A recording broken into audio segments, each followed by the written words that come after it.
Evening, I'm Chief Meteorologist Chris Holcomb from the 11 Alive Weather Impact Team, and we are heading into a very busy weekend weather-wise as every time we get new model data coming in, our severe weather threat is increasing. And we've been telling you about these storms all week long. We have been careful to tell you that each and every day we would be getting new information not only on the timing, but also on the potential impacts that would be moving in. And as I mentioned today, those impacts started increasing even a little bit more. The timing is still pretty much the same. We're still narrowing down that time frame to be later on Saturday evening into the overnight hours and then ending early on Sunday morning as that line of storms moves through. So we have a weather impact alert that is in effect for Saturday night through Sunday morning.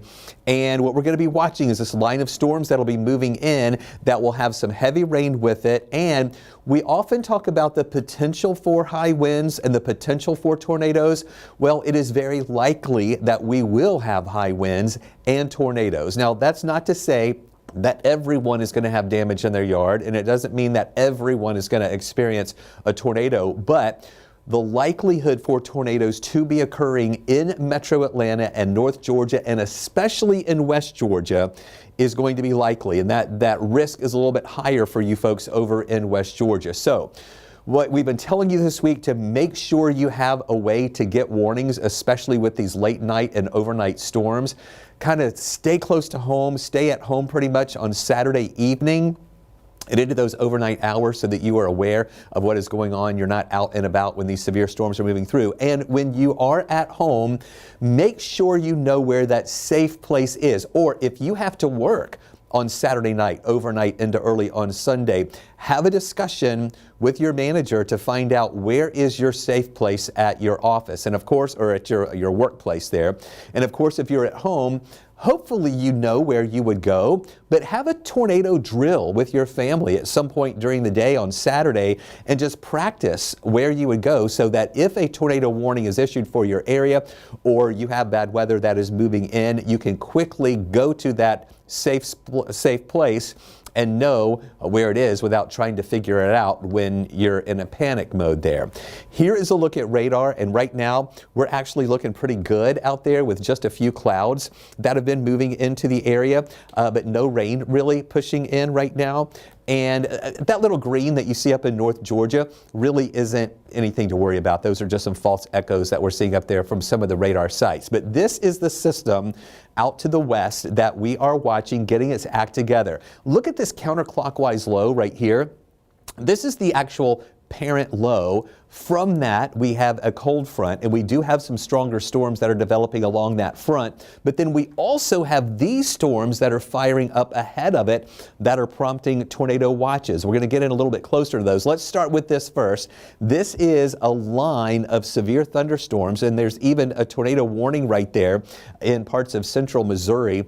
That is all going to be pushing over to the east into parts of Illinois, and that stretches down into parts of Arkansas. So that's one part around that low in association with the front. But then look at this. We're seeing these storms that are firing up right now along the Mississippi River. That is the part of the system ahead of that main line, and that is prompting the tornado watches. You see two of those here, one in northern parts of Mississippi, western Tennessee, moving into Kentucky and southern Illinois. The other one, central Mississippi, moving down into the eastern parts of Louisiana, where those storms are going to be moving in. So that part that's in Louisiana is going to be pushing into Alabama. Alabama and Mississippi are going to have 2 rounds for potential severe storms and even tornadoes. So this one's going to go through Mississippi and into Alabama for the first part of the day on Saturday. And we really think that that is going to lift up to the north and not really have any impact on us on Saturday. There's a low risk for a couple of showers that could develop in northwest Georgia early on Saturday morning before it pushes up into Tennessee. So we're not really worried about this part right here, but this is the main part that's going to be coming in late Saturday in the evening hours, and then persisting overnight and then ending during those overnight hours as the system pushes through Metro Atlanta. Look at this. Look at this large area of a level 4 risk from, so this is for tonight, all right? Tonight and overnight. and early tomorrow morning from Mississippi into parts of Arkansas, Missouri, western Tennessee, Kentucky, and into Illinois. That level 4 of 5 risk for severe storms to take place. And you see then around that there's the level 3, the level 2, and then the green is the level 1. And that does extend into far northwest Georgia. But again, that's just for a low risk in northwest Georgia for a couple of those showers that could clip the state as that moves up into Tennessee. But that wouldn't impact us here in the metro Atlanta area. I know this says Friday, but that's really overnight Friday, also into early on Saturday morning. Then this is the big event. This is the one that's coming into our area late on Saturday night. And check this out. The Storm Prediction Center has put a rare level 5 risk into parts of Mississippi and also into Alabama, a big part of Alabama, including Montgomery, including Birmingham, in that level 5 risk. And again, that is rare. That is considered high. That is considered, excuse me, a tornado outbreak, where we are going to have significant damage, large tornadoes that could be long-lived, strong tornadoes in those spots. Now, around that, you see the level 4 risk. And earlier this morning, that level 4 risk stopped right at the Georgia line. But then this afternoon, the Storm Prediction Center extended that level 4 risk into a big part of West Georgia here, stopping pretty much right at 285 there on the west side. So Atlanta is still in the level 3 risk. That extends over Athens, Macon. Then the level 2 risk is over toward Augusta, and then the level 1 over into South Carolina. So this is pretty significant too, that the level 4 risk is covering a big part of West Georgia. As these storms are coming out of Alabama, they're really going to be firing up there. It is going to be more severe there, or more widespread, or more intense there, because these storms are going to be moving in during the heat of the day in Alabama. As they push into West Georgia, it's going to be getting later and getting later in the nighttime hours. It could be coming into West Georgia around between 8 and 9 o'clock here on Saturday night, where we're still dealing with some of that heating then.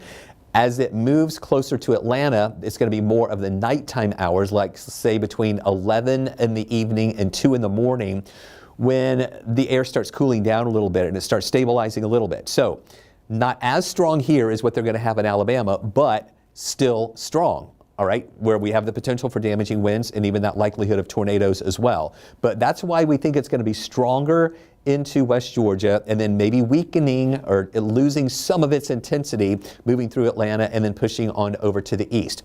So here's the timeline of what we're watching for Saturday night, overnight into early on Sunday.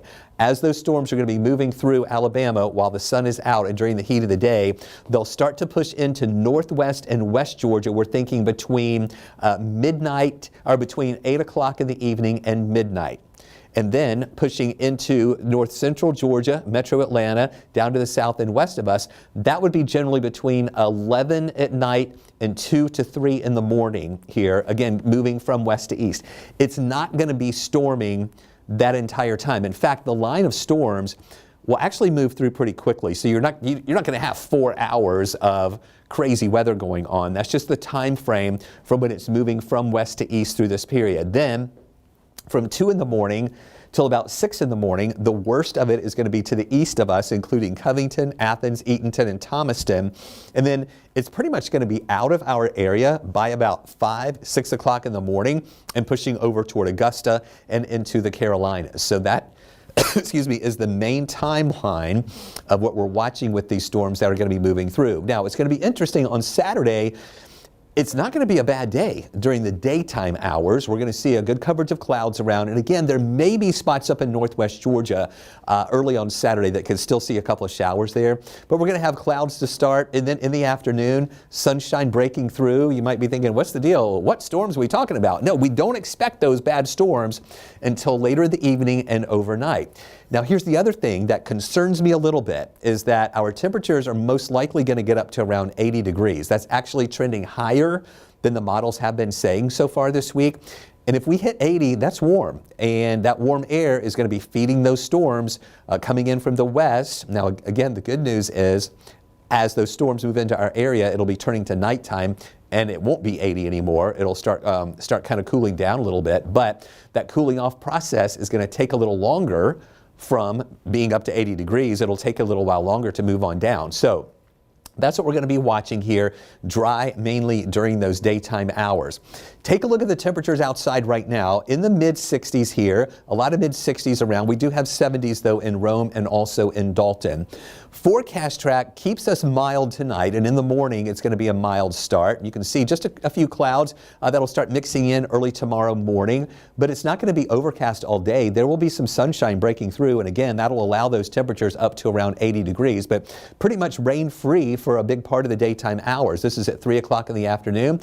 Here we go at 8 o'clock in the afternoon. We're still dry here, but you can see those storms that are firing up there over into Alabama, about to cross the line into northwest Georgia and then into West Georgia here. This takes us to 11 o'clock at night. It'll be active in northwest Georgia, active in West Georgia, but nothing really on us yet in Atlanta. We're thinking it'll be between 11 and generally 2 in the morning pushing through the Atlanta area. But this is an impressive line that's going to be moving in. Individual cells within that line will have the potential for the damaging wind and the likelihood of tornadoes here.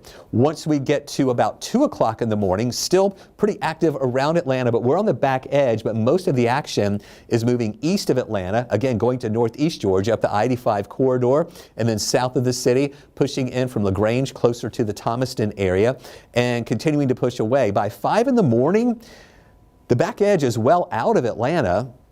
And then still the back edge is around Athens to Eatonton, down again just to the east of Thomaston, down toward the Macon area, with those stronger storms east of that pushing out of Lake Oconee. We really think by 5 to 7 in the morning that back edge is going to be well out of here.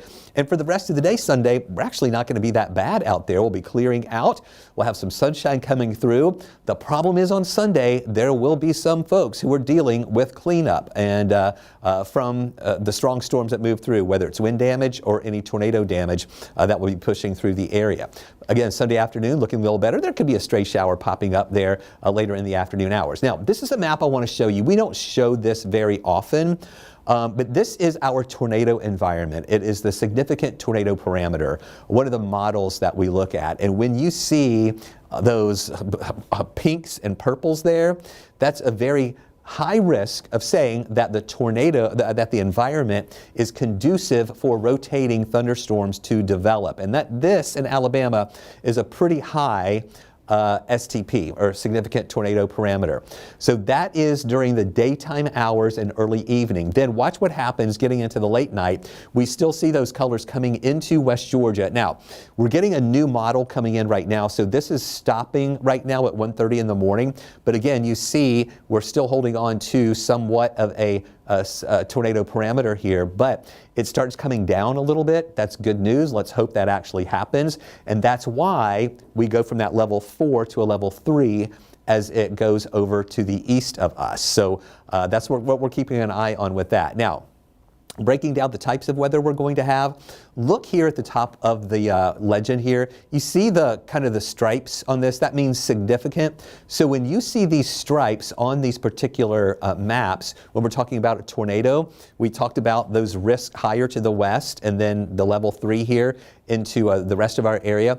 But the stripes here indicate if and when a tornado occurs, it could be a significant one. Hail, yes, there is an elevated risk for some hail, but it doesn't look like it would be significant. And then the wind risk is also enhanced, and that is also what we call hatched with the stripes on it. And that means that any wind that does develop could be destructive or significant. So the main threats we're watching are a high risk for heavy rain, a high risk for strong winds. The tornado risk is moderate. We have not seen a good moderate risk for tornadoes in a long time. And then the hail risk is on the low end. So what you need to do, prepare, know where you want to be. Just know the basement is the best place to go if your house has one. If not, a lower level interior room, put as many walls between you and the outside as possible. That would be a bathroom or a closet. Mobile homes and manufactured homes are not safe places to be. You need a good structure to be in when you've got a tornado that is moving through. So here's the 7-day outlook, and we are watching those storms as they continue to move on through. Again, the daytime hours actually looking pretty good on Saturday with the storms that'll be coming in at night, ending early in the morning. Really, if you're able to sleep, it'll be when most people, before they even wake up, the storms are going to be out of here. And then going into the rest of the day, on Sunday, it's going to be pretty nice. Monday, cooler, highs near 66 degrees. Tuesday and Wednesday looking good. Mostly sunny to partly cloudy, highs in the mid-70s. And then another front comes in on Thursday. Right now, it looks like just some showers.